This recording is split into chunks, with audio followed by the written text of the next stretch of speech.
Sup everyone, Civil here. I'm now doing the prologue of the Jeff the Killer.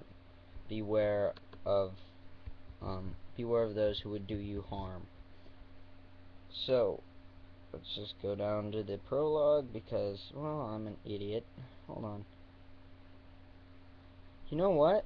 Rex, be smarter than you fucking are. Oh, here we go.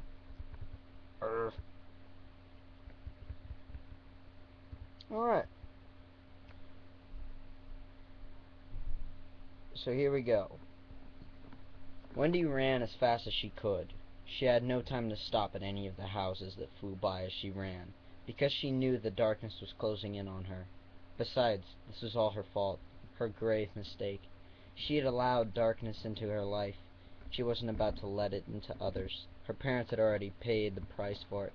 She blinked back tears as she remembered, just moments before, how she had walked in to find the disemboweled bodies of her parents lying in a heap on the floor, and how a dark figure had stepped out from the shadows into the moonlight holding a bloody knife, and revealing himself to be.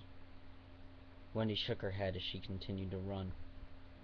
Now was not the time. He was coming for her, and she had to lead him as far from her little hometown as possible. All of her friends and neighbors were there. She could at least save them. Wendy had resigned herself to her fate. It was what she deserved after all. But how could she have known that the one she loved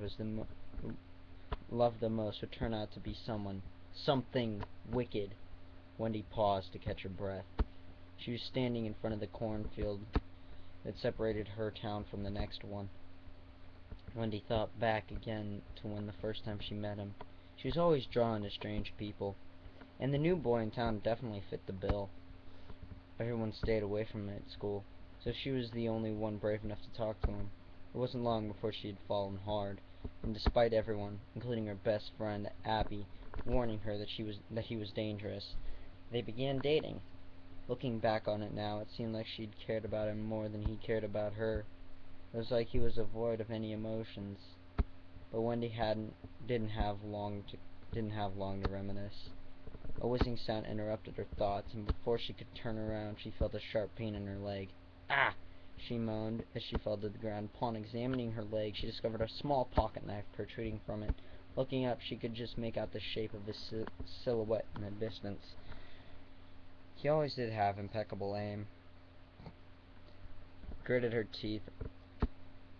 She gritted her teeth, pulled out the knife, tried to stand. Because the knife hit her in the back of her knee, she knew that running would now be difficult. She also knew that he knew that as well. His silhouette was getting closer. Wendy forced herself to stand, ignoring the pain, and limped into the cornfields.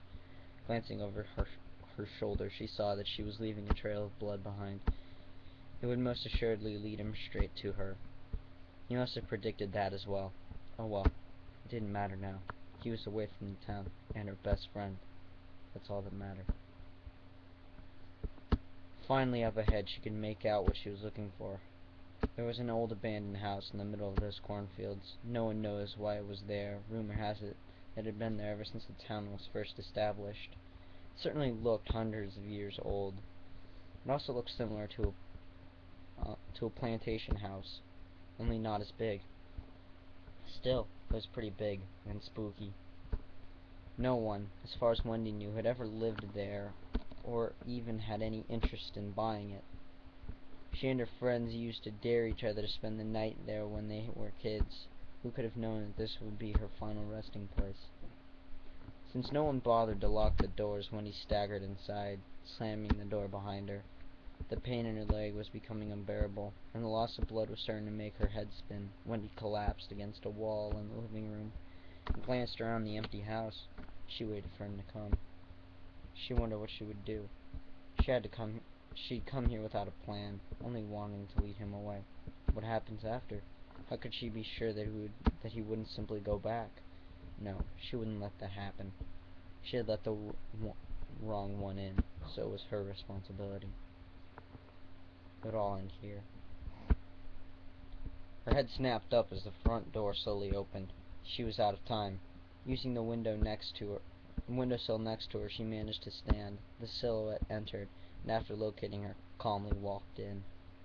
Wendy pressed her back against the wall and held her breath as he inched closer and closer. The closer he got, the more clearly she could see him, thanks to the light provided by the window. When he was just an arm length away, she could examine him entirely. The bloody white hood, the knife that used on her parents, the long black hair covering most of his face. Wendy wanted to look into his cold black eyes, but he held his head slightly down, making it difficult. Instead, Wendy glanced again at the knife that he gripped in his hand as if his life depended on it. "Jeff," Wendy murmured. Jeff slowly lifted his head. She could only see one eye, but its stare burned into hers. Carefully, she lifted her hand and pushed his hair aside. His face was made up, like it always was, like the Joker. She found his strangeness interesting, but it always scared everyone else to look at him. "Demented clown" is what their schoolmates had called him behind his back. "Jeff," she asked again, "why are you doing this?" Tears rolled down her cheeks as memory of their short time together flashed through her mind. "I don't understand. What did I do wrong?" she went on. I loved you, Jeff. I thought you felt the same way." Jeff said nothing. He simply took a step back and raised his knife, preparing to strike. Wendy nodded, realizing that she might never know. "All right, Jeff. If this is what you want, just one more kiss before I go." Before Jeff could respond, she wrapped her arms around his neck and leaned him down for a kiss. His lips were soft, like they always had been. But the kiss was different. He didn't return it. He merely stood there as she embraced him. Wendy dropped one of her arms to discreetly dig into her pocket. She gripped the pocket knife that he had thrown at her earlier, but did not pull it out.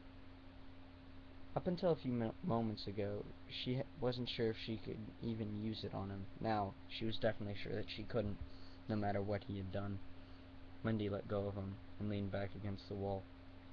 Wendy studied his face, which was now dumbfounded, and his breathing quickened. She couldn't understand why, but it didn't matter. "Goodbye, Jeff." Wendy closed her eyes and waited, and waited, and waited. After what seemed like forever, she slowly opened her eyes. He was gone, without a word, without a sound. The front door was open wider than it had been before, so she was truly alone. Instead of leaving right away, she sank into the floor and wept. That's cool. Alright. So, that's part one of this thing. I shall get back to it in a minute. So, with that said, Sivrel signing off.